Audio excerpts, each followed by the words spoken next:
All right, welcome to Thermo 2, everybody. My name is Regina Vrickus. Hopefully everybody has had a chance to look at the Canvas page. So I just kind of want to walk through it, show you how the class is going to run. If you've had me before, I run things pretty similarly in whatever class that I teach. I have videos before class that you'll need to watch in preparation for what we're going to cover that day. And then during the day, or during lecture, we just kind of plow through problems. So I'll do a little bit of review as we're going through the problems, but mostly your primary reference for the introduction of that new material is the pre-made videos that are on your YouTube playlist. So I'll go ahead and click there and show you where that is. Oops, that's unit. There we go. So Thermo 2. Thermo 2 is where you're looking. So you can see there are a whole bunch of videos here. And as far as which videos do you watch when, well, I could tell you what you should watch and when. So if I click on not problem statements, class schedule, you'll see prior to class Tuesday.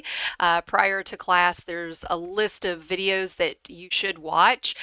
So yes, there are a lot of them, but they're not so bad. They're relatively kind of quick paced. And then there are additional videos as well, just to give you extra practice problems. Some units have a few more practice problems, it's just the luck of the draw. There are more problems there, or more videos of problems that I've created.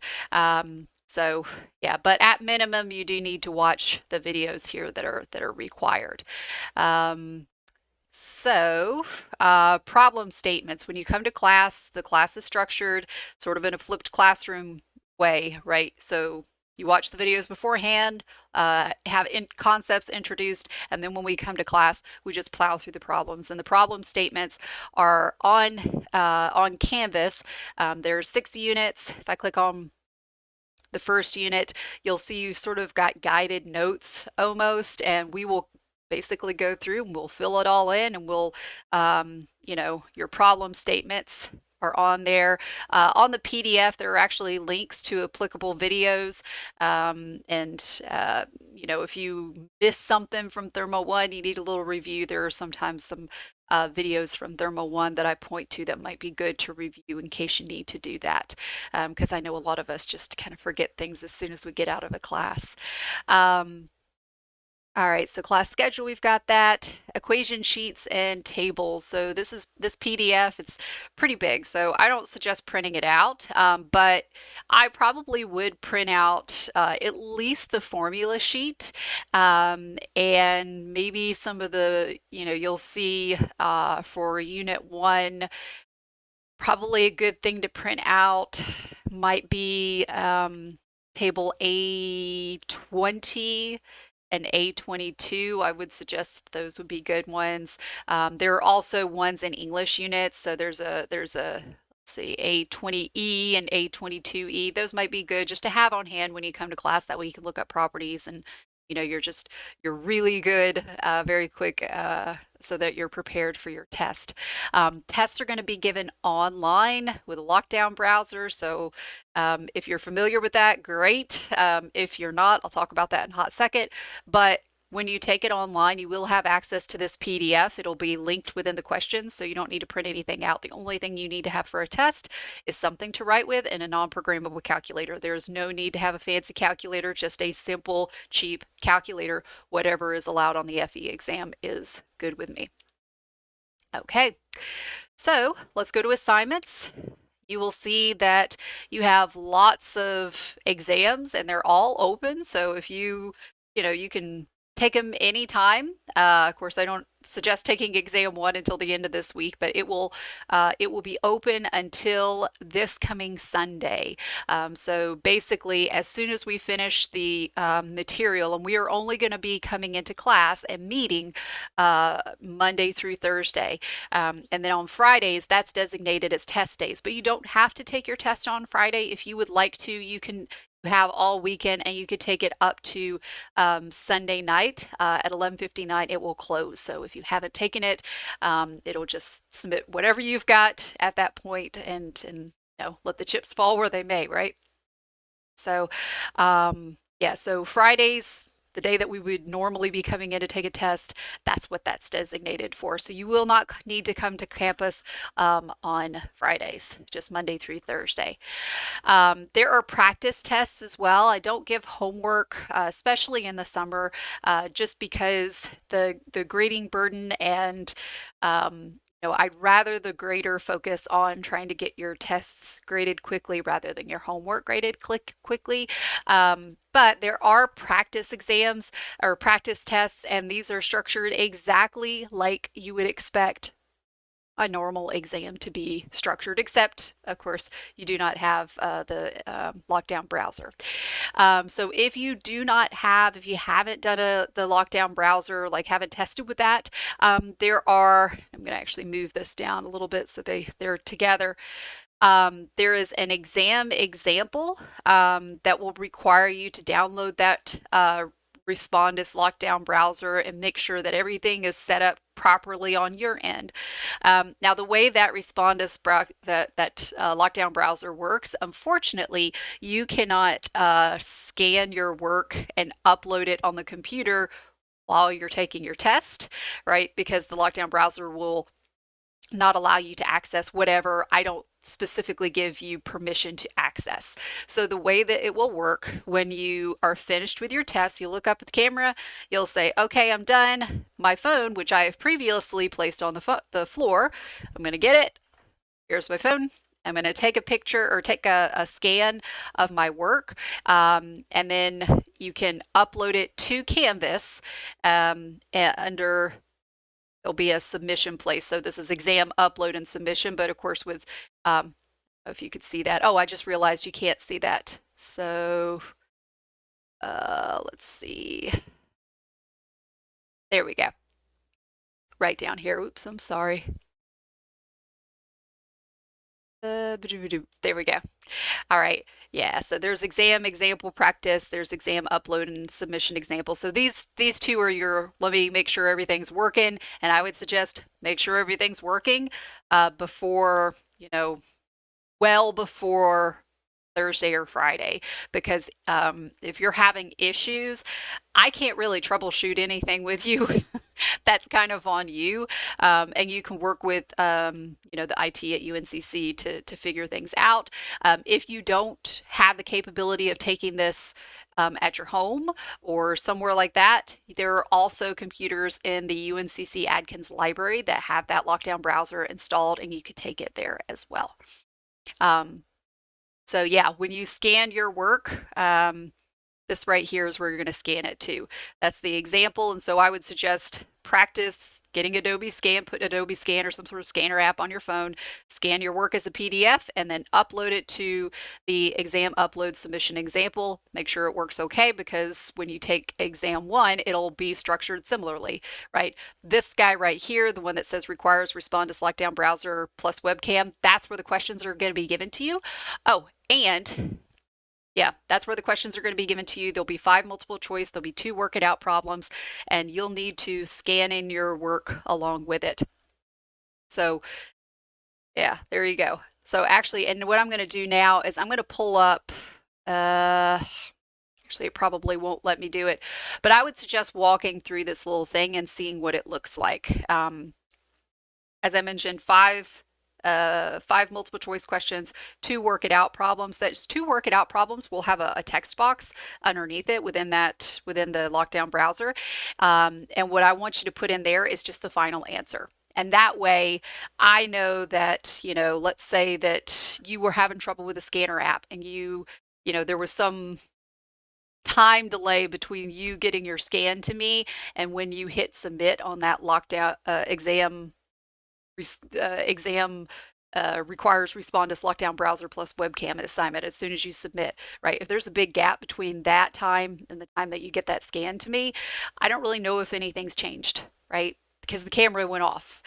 So you putting your final answer in there is just another way that I can make sure nothing fishy is going on. Ideally, you want to submit those 2 at the same time, but there's always 1 or 2 people that have issues for whatever reason. So just there you go.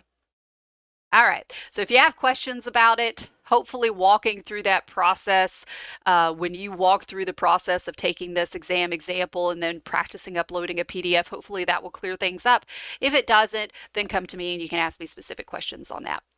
Okay, I guess that's it. There is a syllabus as well that sort of walks through some of this stuff as well.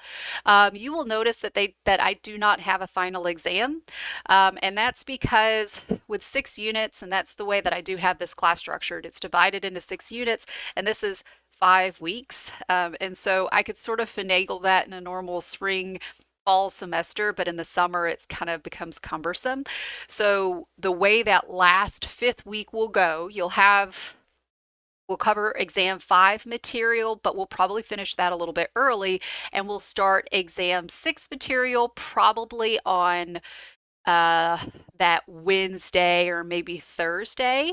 And this is all in the calendar as well, but that last week you'll have exam 5, normal, you have until that Sunday night to finish it. But then you only have one more class day, which is that Monday.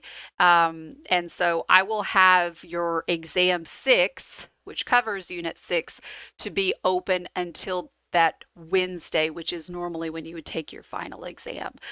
So I don't have a final exam. It's just these 6 tests. There you go. I will drop the lowest test grade, so you do have a sort of get out of jail free card. So if that's your get out of jail free card, and that is to account for you're sick or your car, I don't know, exploded or something. I guess, since you have sort of a window to take the exam, maybe those excuses are not whatever, but that is your get out of jail free card, because I don't do makeup exams. That's to account for that. Okay, so let's go ahead and move on to the material. Okay. All right.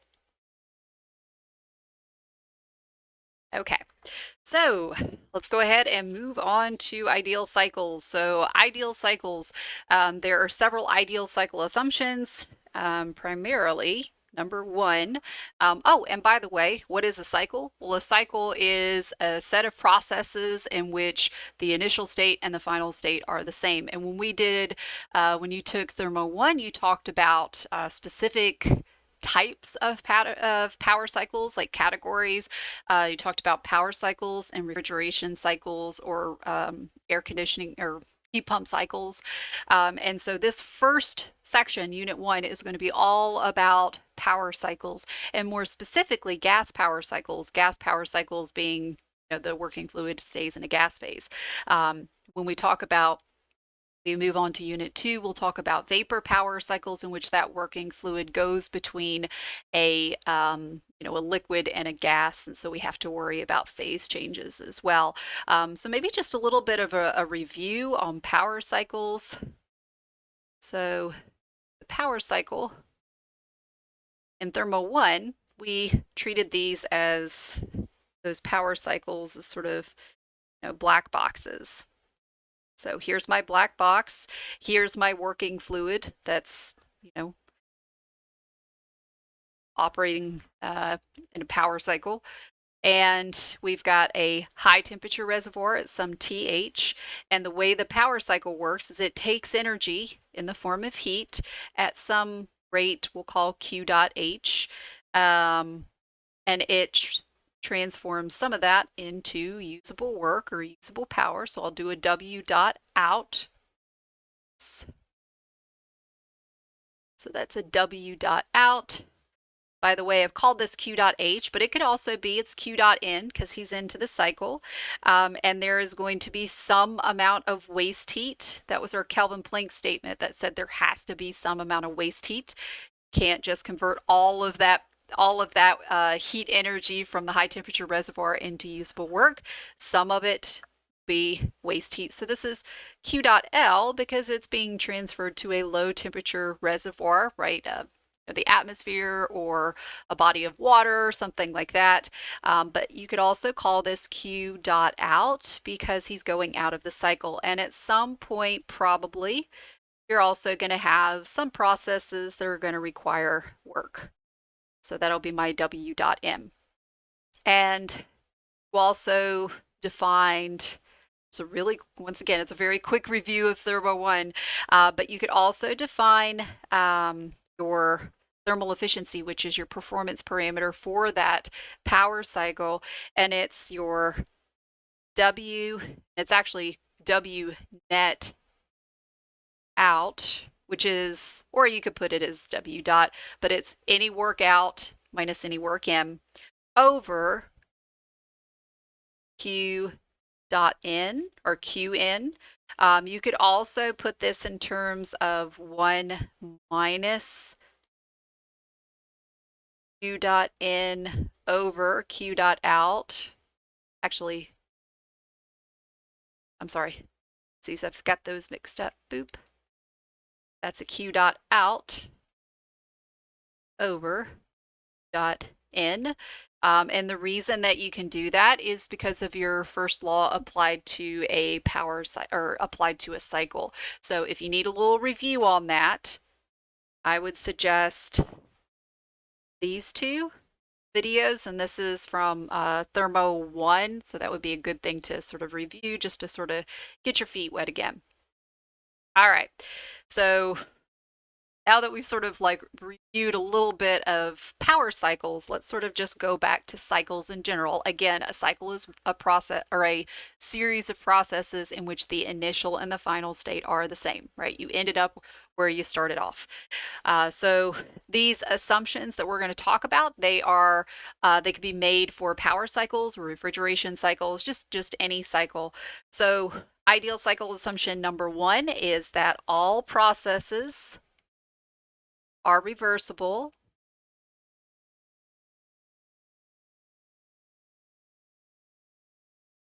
Okay, i.e. no friction, no fluid friction, no mechanical friction, nothing like that. The other one is that heat transfer is negligible where unintended. Unintended. Yeah. So deviations that we're going to consider in this class is where we have irreversibility. So that number 1 is that number 1 assumption is not taken, right? So, and let me, before I even talk about that, if a process, right, because a cycle, it's made up of lots of process, but if a given process is reversible,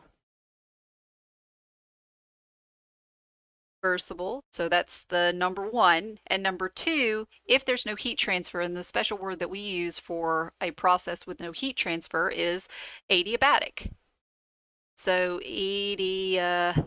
oh, I knew it was going to not be enough room. If it's reversible and adiabatic, then it is also isentropic. So delta S is equal to 0, isentropic. So if for a given process it's reversible and there's no heat transfer, then it means that it's an isentropic process, but we're going to consider non-isentropic processes in non-isentropic expansion and compression. And so for that, we are going to look at isentropic efficiencies, not so much with the Otto and the diesel cycle that we're going to start off by talking about, but when we talk about gas turbine engines, we will talk about isentropic efficiencies. And for this, I would definitely suggest,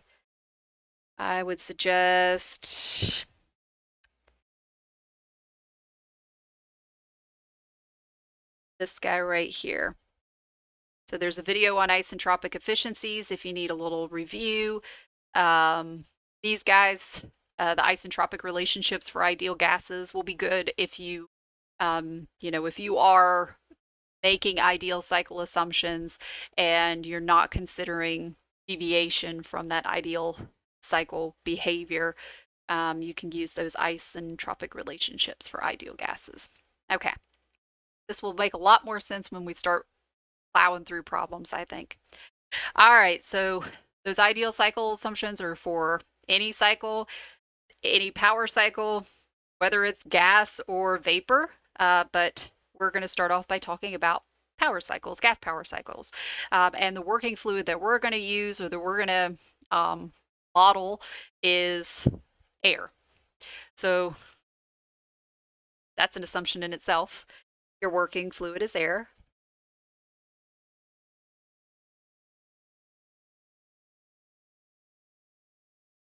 Now, in reality, we're going to talk about the Otto cycle, the diesel cycle.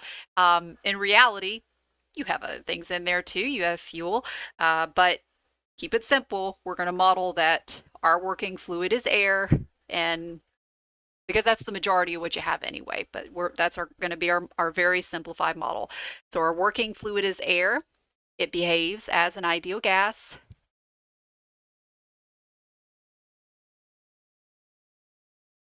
And so you can use your ideal gas law. That would be fine. We also model our combustion and your exhaust processes very simply. So they are modeled as just simple heat addition or heat rejection processes. So for combustion, you're going to model that as a QN. For your exhaust, you're going to model that as a Q out. Right? Of course, that's not really what's going on, but that's our very simplified model. All right, if you make a third assumption, you're making what's called cold air standard assumptions, and that's that your specific heats, and if I say two words at once, then I start writing it as one word. So specific heats are constant. So remember from thermal 1, it does depend on what temperature you take that CP and your CV at, because that CP and CV are a function of temperature. So what temperature do you take it at? Normally you take it at the average temperature of a given process, but unless I tell you otherwise, unless otherwise stated, you'll take it at 300 Kelvin. All right. So, talked about ideal cycle assumptions, cold air standard assumptions. Let's talk about reciprocating engines. Video 1.3 covers this, but really the primary takeaway messages are that a reciprocating engine is going to reciprocate between top dead center and bottom dead center. So, so reciprocates, and I guess I should say what reciprocates? Well, piston head reciprocates between two positions, between top dead center, so that's this guy right here, at which the volume in this combustion chamber is at a minimum, and bottom dead center. Your compression ratio, this is R, and this is the maximum volume over your minimum volume. Again, your maximum volume is going to be at bottom dead center. Your minimum volume is going to be at top dead center. Your mean effective pressure is a sort of lump it all together parameter. It's used to compare engines of different sizes, and it's defined, EP, it's defined as your work net out. So any work out minus any work in that cycle over your V max minus your V min. So if you're sort of paying attention to the units here, This guy is going to be in kilojoules. This guy is going to be in meters cubed. And so, you know, you need to somehow get this in terms of kilopascals, right? If it's in English units, it's going to be a little bit more ugly, a little bit more conversion factors to worry about. So yeah, there you go. Again, if you need a review from Thermo 1, if you blocked this stuff out, go ahead and unblock it. And the way that you do that is by reviewing some of these videos that are linked on that PDF. All right, so let's go ahead, work problem 1. All right, so problem 1, what's the compression? Air is compressed in a piston cylinder reversibly and adiabatically from 300 Kelvin to 700 Kelvin. What's the compression ratio? So that's R. You can assume that the air behaves as an ideal gas. So let's go ahead and kind of look at this. So we've got air, say it's in a piston cylinder. Doesn't really, oh yeah. So closed system. We've got our initial temperature and our final temperature given to us. So I've got my given, find, assume solution. I've also made a note that it's a reversible process, that it's an adiabatic process. And right away, those two things sort of seem familiar to me because we just talked about it. So we know that it's adiabatic plus it's reversible, then it's isentropic. And I have an isentropic process and I've got an ideal gas, so I can use what's called our isentropic relationship. So I'm going to go actually to my equation sheet here. Yeah, so this is our, first page. Yeah, so first page of our equation sheet on that heat transfer packet that's available on Canvas, and it's at the very, very bottom. You see all these relationships for ideal gases. And down here, we have isentropic relationships, which is what we have. We have an isentropic process, we have an ideal gas, and so we can make the assumption, so we can use these isentropic relationships. And we've got two cases.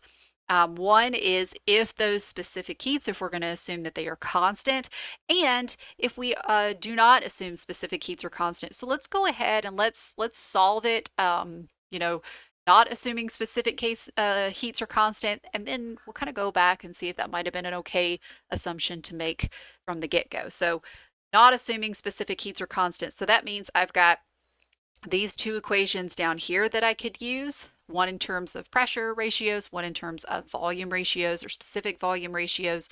And it's actually going to be the specific volume ratio one that we're going to use. So it's kind of, so I can use an isentropic relationship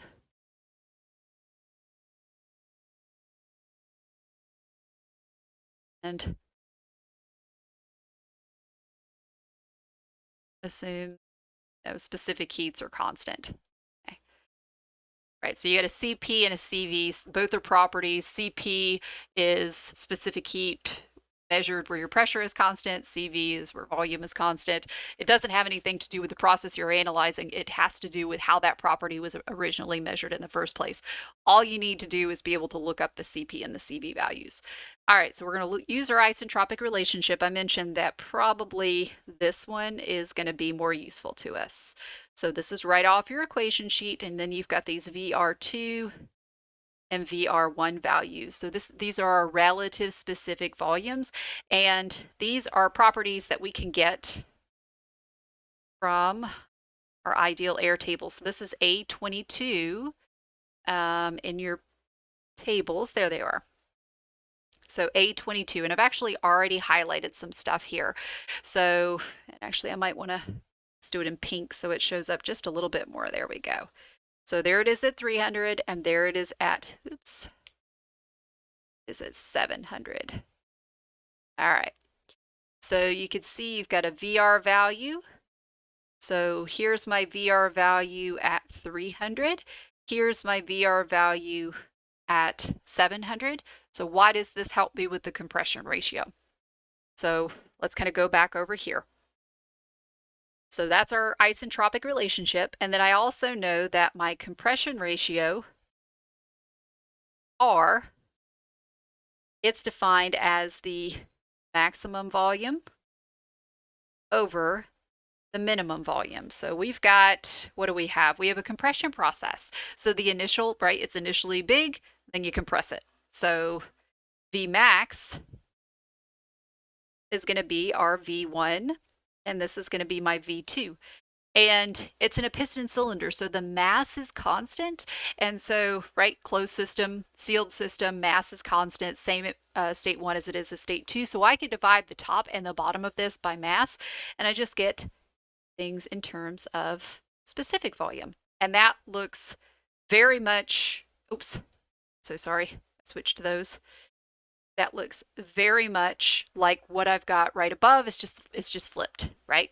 So I also know that because it's an isentropic process and I've got an ideal gas, that this ratio is equal to this ratio. All right, so my VR1 is equal to 621.2, and my VR2 is 69.76, and this is equal to 8.9. And that's my answer. Now, I also said, would have been an okay thing if we assumed that specific heats were constant. So I'm going to actually we'll calculate it. So if specific heats were constant,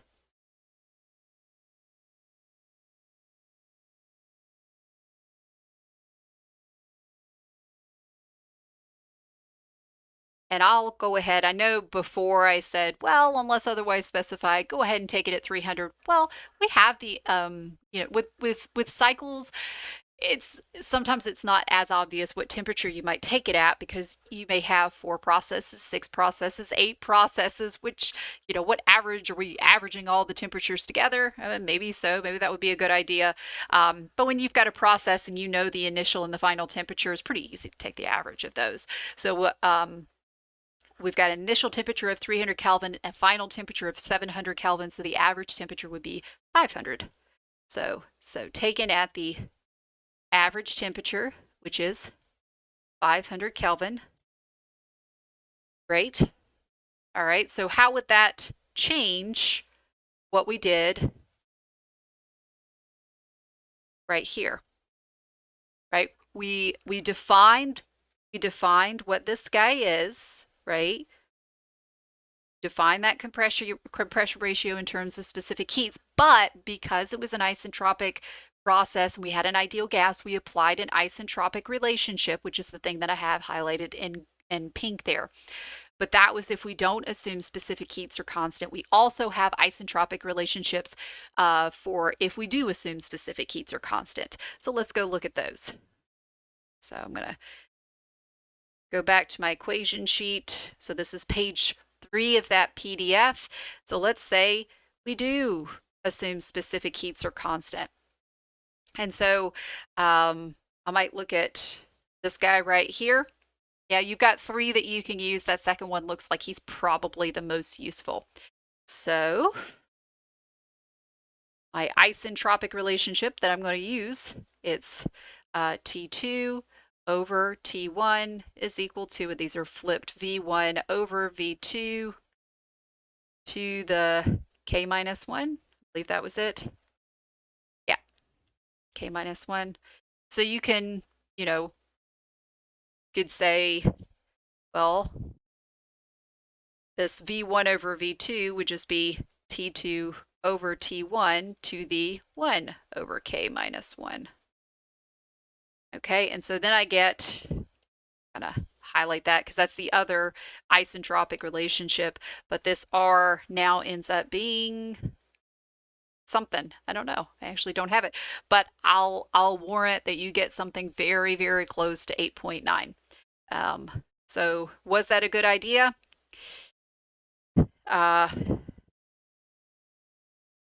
So can take specific to be constant. This class, if I tell you, if your delta T is small, Small meaning that it's on the order of a couple of hundred, not a couple of thousand degrees. And most real processes, most real world processes are going to be like that. Um, or if you have a monoatomic gas. Right. And so for this particular problem, for problem one, you were only talking about a temperature change from 300 to 700, so 400 degrees. So making the assumption that specific heats are constant and taking those specific heats at 500 Kelvin, you're good. Oh, and I didn't even mention, by the way, what is this K value? Somebody was like, well, what is that? What's that? What does that have to do with specific heats? K is your specific heat ratio. It's CP over CV. Let's go look at what that CP over CV would be at 500 Kelvin. So if I go to my ideal air tables, nope, not ideal air tables. It's actually table A20. So we've got air. We're looking at 500 Kelvin. And you can see, you can look up your CP, your CV, but you've also got your K already calculated for you. So in this case, it's 1.387. So yeah, in this case, at 500, this would be it's 1.30. Oh my goodness. Can't even write. 1.387. So if you plug in that, I guarantee you're going to get something really, really close to 8.9. Okay, let's move on to problem two. Just kidding. We probably need to review our first law first. So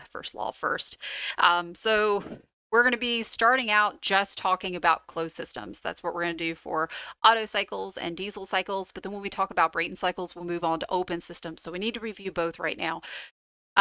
In Thermo 1, you most likely primarily used the sign convention of the first law. So just kind of looking at that closed system, you had Q minus W equals delta U plus, that next term is the change in kinetic energy for the system, and then the last term is the change in potential energy for the system.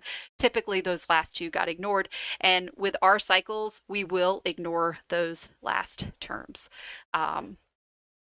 Yeah, kinetic and potential energy changes in all of the cycles that we're going to analyze, we're going to be able to ignore those. So I will go ahead and sort of like cancel all those kinetic and potential energy changes out of there so we don't even have to worry about.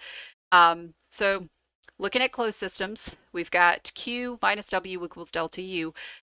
So with the sign convention, we said, okay, we'll take the sign of that Q and W to tell us whether or not heat or work is being put into the system or taken out of the system.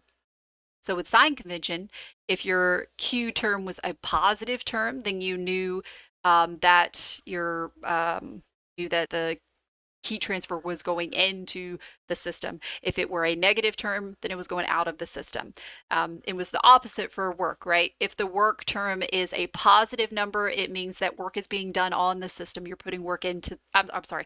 If the work is a positive number, it means that work energy is going out of the system. The system is doing work for you. So again, you used whether or not that Q and W were positive or negative to indicate which direction the heat and the work are going. But with subscript convention, you use a subscript to tell you, okay? And you just kind of, yeah, the Q in, the Q out, the work in, the work out, those are all positive numbers. So we'll get some practice using these and they'll make a little bit more sense. So like I said, these are going to be for the first two cycles that we're going to talk about, the Otto cycle, which is used to model the gasoline engine, and diesel, which of course is used to model a diesel engine. Open system, this is when we talk about Brayton cycle and gas turbine. Well, Brayton is the model for a gas turbine engine. So, okay, so let's go ahead and move on to that Otto cycle. All right, so Otto cycle, this is used to model a gasoline engine. So the actual cycle for a four-stroke engine, we can kind of see very simply below. You've got an intake valve, you've got an exhaust valve. And so as the piston head is at top dead center, the intake valve opens, you've got air that comes in, the piston head goes down, then it comes back up, compresses that air fuel mixture, and then once it's at a temperature, it's at a very high temperature and pressure, what causes that combustion process is the spark plug. So, and that will force that head down. That's the power stroke portion of this. Then the piston head comes back up and reciprocating between top dead center and bottom dead center, but the piston head comes up and the exhaust valve opens and the products of combustion leave. So you can see, don't just have air, you have air and fuel and the products of combustion, but we are really, really simplifying it with our Otto cycle, and we're just modeling it such that our working fluid is air. And then we're going to simplify it. We're still going to have 4 processes, but the processes are going to be not really, really cleanly mapped to those 4 processes up top, right? With some of them, you'll be like, okay, I could see that, but be aware that it doesn't map perfectly. It's a model, right? It's a very simplified model. All right, so these processes are processes that you need to memorize. If you're going to be successful, you have to memorize. You have a really, really generous equation sheet, but I can't put everything on there, right? It's up to you to know some of this stuff. And so, yeah, there you go. So process 1 to 2, this is an isentropic compression process. So isentropic compression process. And so let's go ahead and model that isentropic compression process. Again, for all of these cycles, we are going to ignore kinetic and potential energy changes. So both of those things are going to be 0. That's something we will assume for all of these. And also make a note that this is equal to m delta little u, because when we in this class, difference between capital letters and lowercase letters have to do with, is it expressed on a per mass basis or not? So delta little u is in SI units, kilojoules per kilogram. Big U is going to be just in kilojoules. All right, so for an isentropic compression, remember isentropic means that it's adiabatic and reversible, so none of this mess. And a compression process is a work input process. You're putting work in to compress that. So get rid of that. So you get a negative and a negative. So now this becomes Wn is equal to m delta u, or you could put this in terms of little Wn, which would be delta little u. This would be what it is after u2 minus what it is before. All right. So 2 to 3. You have a constant volume heat addition process. All right, so going back up here to our first law, applied to a closed system, because that is what we're going to model this as. We're modeling it as a simple piston cylinder, a closed system. In reality, it's not a closed system, right? It's clearly not. We got valves opening and closing all over the place, but we're going to model our simplified model as a simple piston cylinder, closed sealed piston cylinder. All right, so it's a heat addition process, not a heat rejection process. I'm going to actually make this because it's going to bother me to have too much green. Yeah. Go. Okay. It was going to bother me otherwise. I'll have the work in green, and then I'll do the heat transfer in red. All right, so it's a Q in, not a Q out. If it's a constant volume process, the only type of work that you're going to have in a closed system is due to, well, there are lots of, the most common work and the only work that we're going to be considering is boundary work in a closed system, and that's due to expansion or compression, right? The change in volume. And we don't have a change in volume, so you don't have any work, you don't have any boundary work. And so don't have any of this. All you have is your Qn, and we can also put it in terms of little qn as well. So big Qn is going to be delta U or m delta little u. Delta little u is what it is after. In this case, it's U3 minus what it is before, U2. All right. You state 3 to 4. This is another isentropic process, but this is an isentropic expansion. So again, isentropic means that there is no heat transfer. It's adiabatic and reversible. So I can get rid of these guys, and it's an expansion process, which is a work-producing process. So now I've got work out. I'm also going to put it in terms of little work out, kilojoules per kilogram. Notice that there's a negative here, so it's going to be negative delta U, or negative M delta little u, right? So negative what it is after minus what it is before, which is just 3 minus U4. All right. And then 4 to 1 is another constant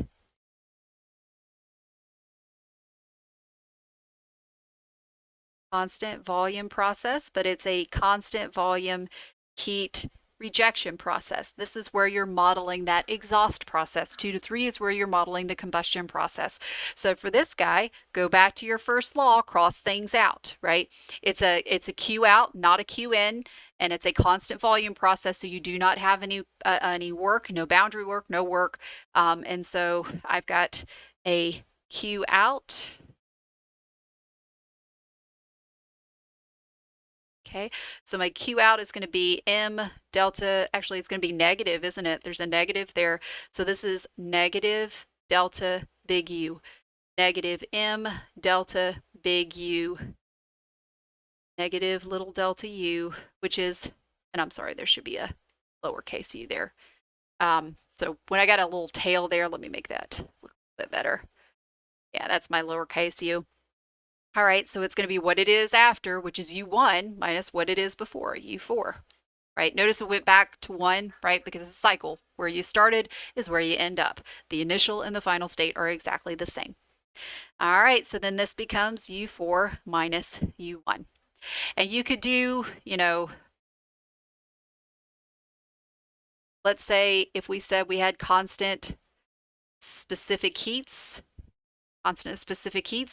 well, you could also put those delta U's in terms of CV delta T's.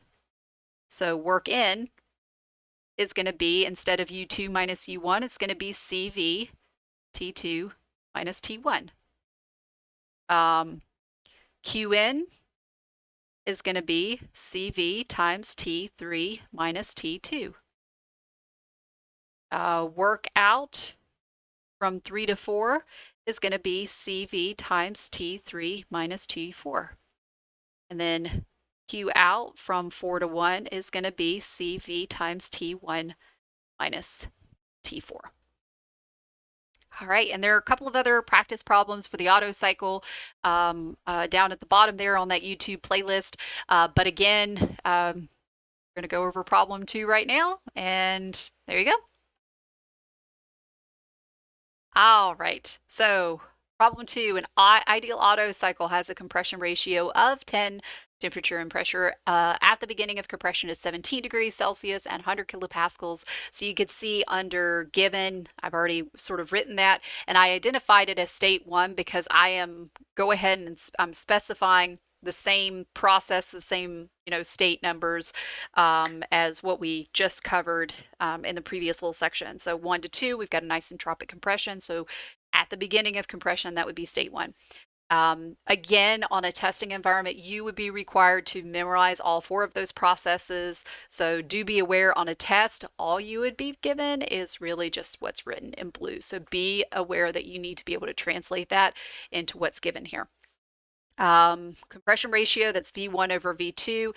V1 is at the beginning of compression, so that is right before compression. It's the volume at bottom dead center, so that's the maximum volume, and then the minimum volume would be after that compression once that piston head reaches top dead center, and the volume within that compression within that combustion chamber is at a minimum. And then our QN is 1,000 kilojoules per kilogram, so that's lowercase qn. And we're going to solve the problem assuming specific heats, well, assuming both air standard and cold air standard assumptions. So air standard, remember that only assumes that all the processes are reversible. It also assumes that that heat transfer is negligible where it is not intended. That's going to be a little bit more accurate than if you make cold air standard assumptions, which makes a third assumption on there, and that's that the specific heats are constant. So do be aware, cold air assumptions are a little bit more easier, but there is a little bit more error in your analysis there. So on a testing environment, you will be required to just either air standard or cold air standard assumptions on a given problem.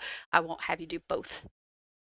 Okay, so I want to find the thermal efficiency, and I want to find the thermal efficiency. Let's go ahead and also let's find the mean effective pressure as well, just because might as well get a little extra practice there. I'm going to make a couple of assumptions. Steady state changes in kinetic and potential energy are equal to 0. Ideal gas, I don't have any, really, I don't even need to, the fact is, I don't need to delineate these guys. That's just is air standard assumption. So I could put air standard and cold air standards assumptions and be done with it. I am taking those specific heats at 300 Kelvin. So at 300 Kelvin, if you look in table A20 for air, you'll see that your K value is 1.4, your CV value is 0.718 kilojoules per kilogram K, and I think that's really all I need there. I don't need a CP value. All right, so governing equations. All right, so remember your thermal efficiency for a power cycle, it is W net out. And I'm not the biggest fan of that sort of bright green, so I'm going to make this a little bit darker. That's a little bit better. All right, work net out over R N, or I could put it in terms of 1 minus out over Qn. And I could also kind of put this in terms of lowercase letters as well. So this would be lowercase q out. This is uppercase q in. There we go. And the only thing I really need to do is look at those q ins and q outs. By the way, this work net out is equal to any work in, or I'm sorry, any work out minus any work in. And we only have one of each, right? You've got a work in from state 1 to state 2. You've got a work out from state 3 to state 4. So I could put this in terms of, and I'll put it in terms of lowercase letters. So the only thing that I have is delta U's. But let's kind of go back over here. Yeah. So my work net out would be this guy minus this guy. But I'm going to put it in terms of 1 minus q in over q out, or 1 minus q out over q in. So q out, q in. Right. So there we go. Let me get rid of this color stuff here. So q out is from, what is it? From, let's see, so 1 to 2 compression, 2 to 3 heat addition, 3 to 4 is isentropic expansion, and then 4 back, 4 back to 1. Yeah, 4 back to 1 is an isentropic, or 4 back to 1 is a constant volume heat rejection process. So this would be U4 minus U1. Oh my goodness. And Qn is between 2 and 3. So this one's U3 minus U2. So the way that you tell which one comes first is applying your first law, crossing things out, and figuring out which one comes first. You can also sort of fudge it, right? So I know that in this case, for example, I know it's only going to be in terms of U's, and I can sort of figure out, so for the QM, for example, U3, the internal energy of the system, is going to be higher after I add that heat than before. And so in order to keep Qn as a positive number, I'd have to have U3 minus U2, right? Same kind of line of thinking with that Q out. In order to keep it positive, right, the bigger number is going to be subtracting the smaller number, and you have more energy before you reject the heat than you do after. So U4 minus U1. All right, so that's air standard assumptions. If we did cold air standard assumptions, the only thing that changes is now you could put those in terms of CV delta T. So this is 1 minus, and I'm going to have a CV delta T. So CV T4 minus T1 over CV times T3 minus T2. And those CVs are just going to cancel out. Perfect. Easy peasy, right? My mean effective pressure, in fact, I think, yeah, let me kind of make this a little bit, I'm going to delete this. These. Yeah, I'll kind of have to zoom in here because I'm running out of room. So your mean effective pressure. So it's your work in. Let's go back here. There it is. So it's your work net out over V max over V min. So in this case, work net out, it's going to be any workout. You have workout. You have work out for that expansion process. So that's from 3 to 4. So 3 minus U4, right? U3 minus U4, and then minus 2 minus U1.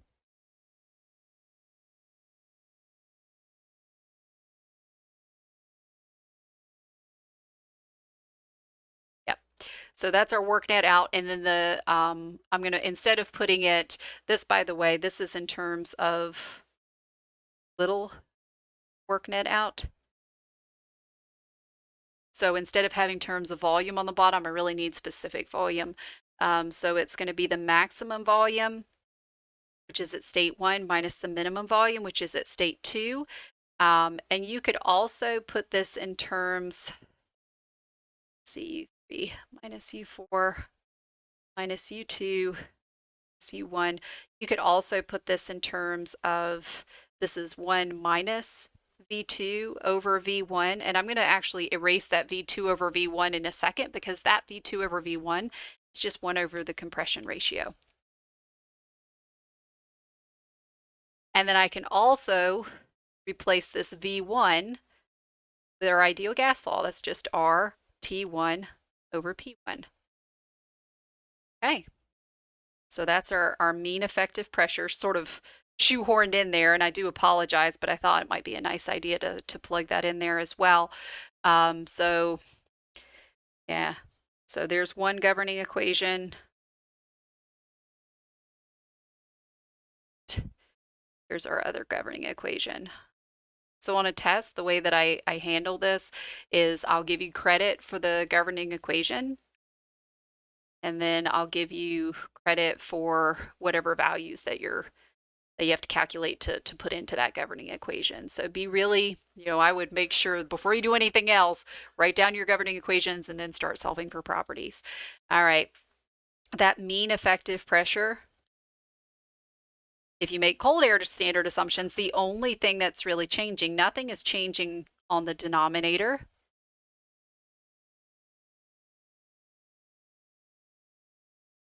But now you could put those CV delta T's or those delta U's into CV delta T. So this is T3 minus T4 minus T2. I'm going to distribute that negative plus T1. There we go.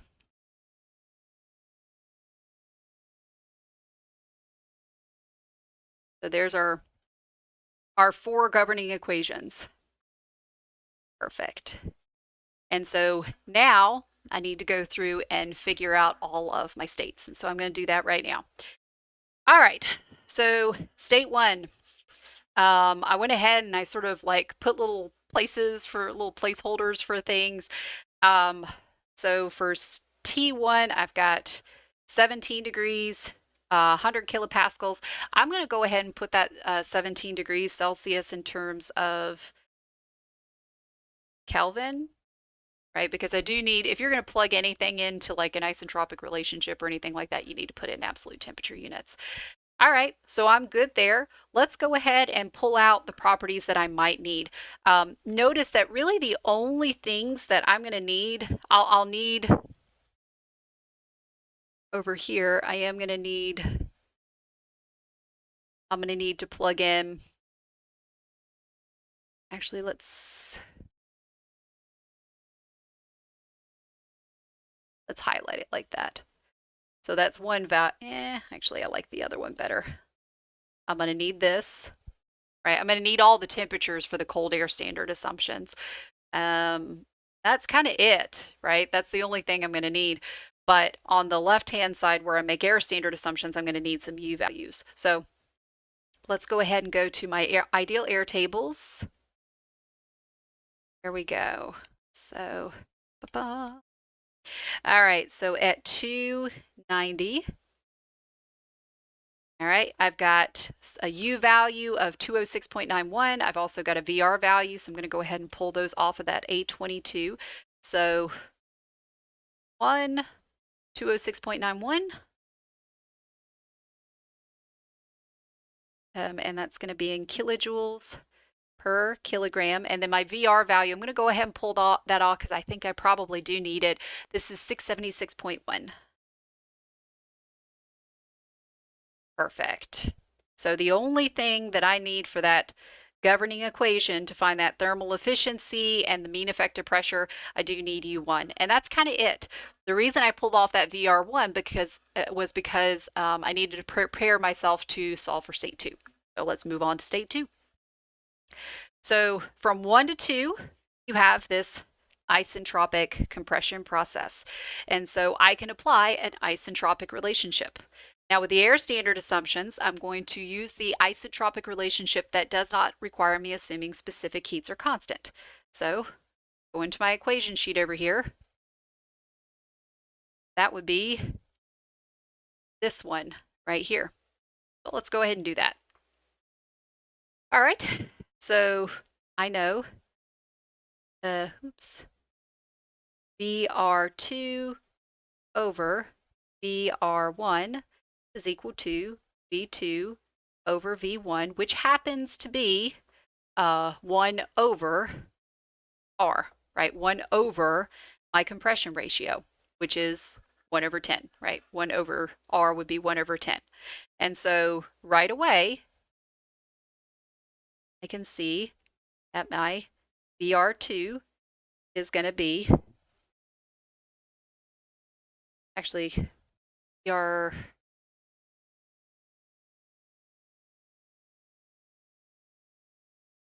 oh yeah, I'm sorry.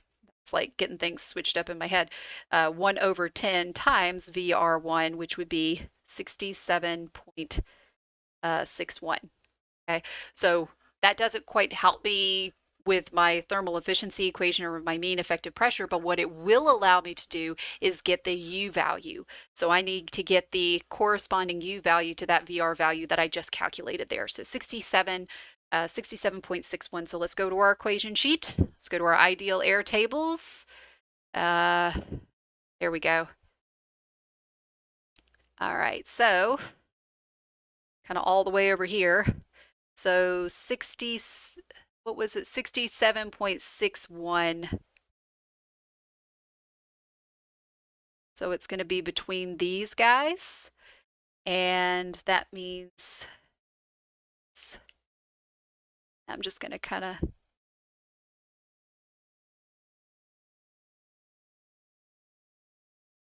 there we go. So I'm trying to find the corresponding U value. So I need to interpolate here. So this would be 67.61 1. And so whatever my corresponding U value, it's going to be between 512 and 520. I end up getting 518.64. Okay, oops. So 3, 5, oops, I'm sorry, not U3, U2, not quite there. U3 is 518.64 kilojoules per kilogram. So I'm going to highlight that guy. So I'm all good there. Perfect. So I'm just kind of working my way through the things that I need to plug into that governing equation. So the only things left that I need are U3 and U4, and I'm going to be good to go. All right. Now my life is significantly easier if I make cold air standard assumptions, because the only thing I need is that temperature. And I'm still going to use an isentropic relationship, but I'm going to use the more simpler one. So between 1 and 2, you do have an isentropic process for an ideal gas, but you don't have to use these relative pressures. You're going to use one of these isentropic relationships. And I think this one is going to be the one that we're going to use. Okay. So I've got T2 over T1 is equal to V1 over V2 to the K minus 1. Of course, this K is 1.4, and this V1 over V2 is, oops, not 1 over R, it's R. So R to the 1 minus, or K minus 1. Make sure that you put those temperatures in absolute temperature units, otherwise it's not going to work out. So it's given to you as 17 degrees Celsius. You need to plug in 290 Kelvin.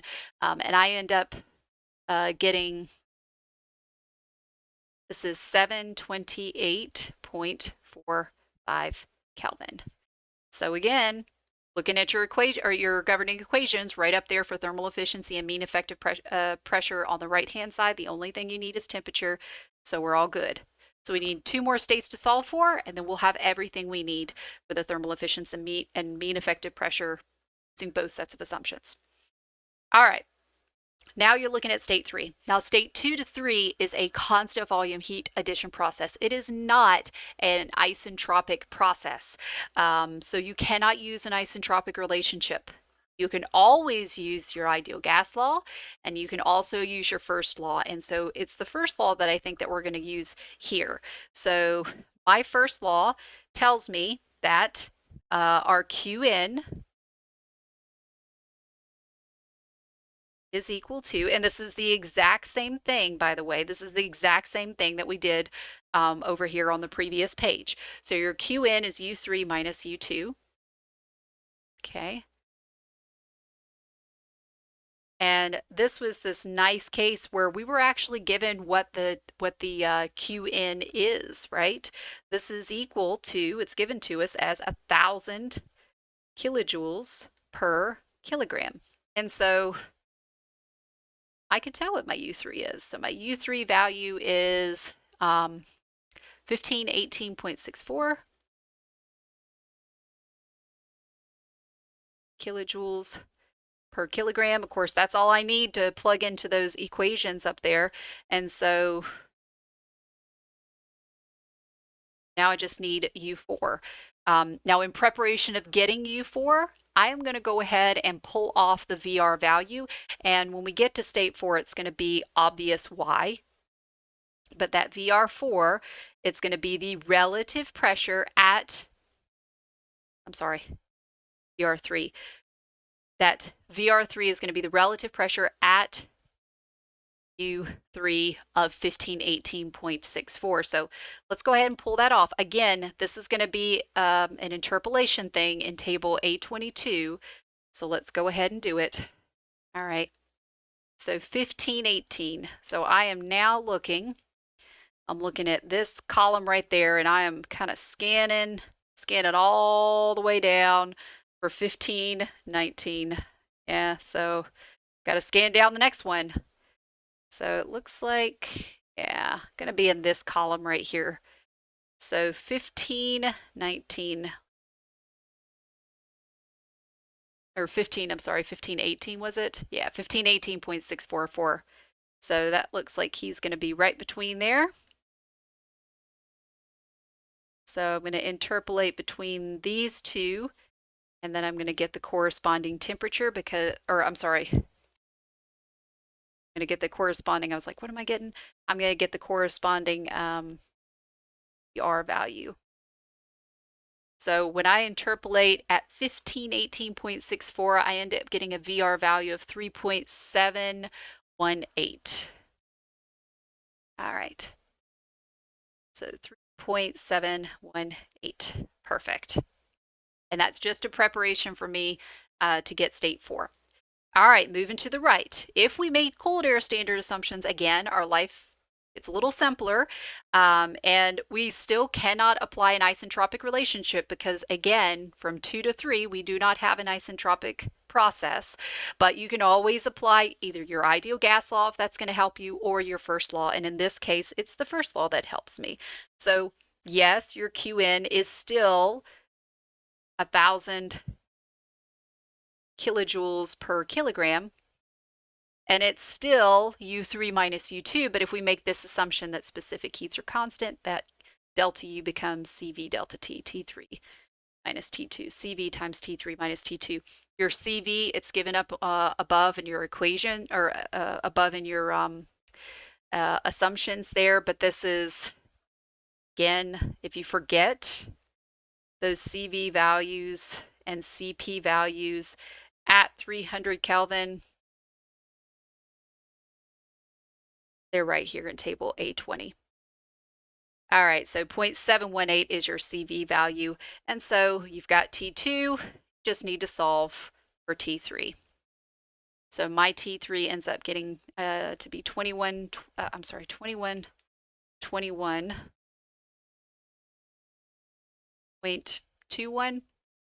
Kelvin. So we are almost there.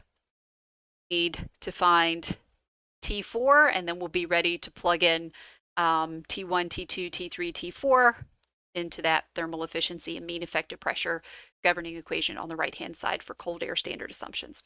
Okay, so let's go back to air standard assumptions and kind of wrap that part up. All right, so air standard assumptions, again, back to not assuming specific heats are constant. All right, so 3 to 4, keep in mind from 3 to 4, you have an isentropic expansion, so you can apply an isentropic relationship between states 3 and 4, and that's exactly what we're going to do. So again, it's in terms of relative pressures, so I'll put this, or relative specific volume, so VR4 over VR3 is equal to V4 over V3. All right, so clearly I know VR3. And if I know the ratio V4 over V3, then I can get VR4, and then I can interpolate for the corresponding U4, and I'm done. But do I know V4 over V3? The answer is yes, you do. Because keep in mind, from state 2 to state 3, that is a constant volume process. So V2 and V3 are the same. From 4 to 1, that is a constant volume process, constant volume heat rejection process. So that's equal. And so what does that end up being equal to? That's just R. So my VR4 ends up being R times VR3, and I end up getting 37.18. I think I could have done that math. 37.18. All right. And so now you just need to look up the corresponding U4 value. So the U4 value is the U at whatever that VR3 is. VR4, I'm sorry. Just kidding. And so again, this requires you going to A22 and interpolating for the corresponding U value for that VR value of 37.18. And I end up getting a value of 654.2. And this is kilojoules per kilogram. That's your U4. And now you have got all the puzzle pieces that you need to solve for that thermal efficiency and the mean effective pressure. Let's go make sure that we've got everything. So thermal efficiency, all the U values, check. mean effective pressure, all the U values on the top, check. Got your ideal gas law, you know T1, you know P1, watch your units. R is the specific gas constant. That R, it's R bar, the universal gas constant, over the molar mass for air, and for air, this is just 0.287 kilojoules per kilogram K. Again, if you need a little refresher, go look at the Thermal 1 playlist and look at the video on ideal gases. Okay, so on the left-hand side, I end up getting, make this a little bit smaller here, I end up getting a thermal efficiency of 55.3. And then I get a mean effective pressure. Again, watch your units, make sure you can see where everything is canceling out. But I get 737.9. 737.9, and it is in kilopascals. All right, and so those are our final answers over there. All right, one more thing, and then we're done with problem 2. So going back on the right-hand side, these are our cold air standard assumptions, making the assumption specific heats are constant. So remember, from 3 to 4, you have an isentropic process. You can apply an isentropic relationship for an ideal gas, but I'm not going to use relative pressure or relative specific volumes. I'm going to use the more simpler isentropic relationships, the ones that are on the left-hand side on page 3 of that heat transfer packet.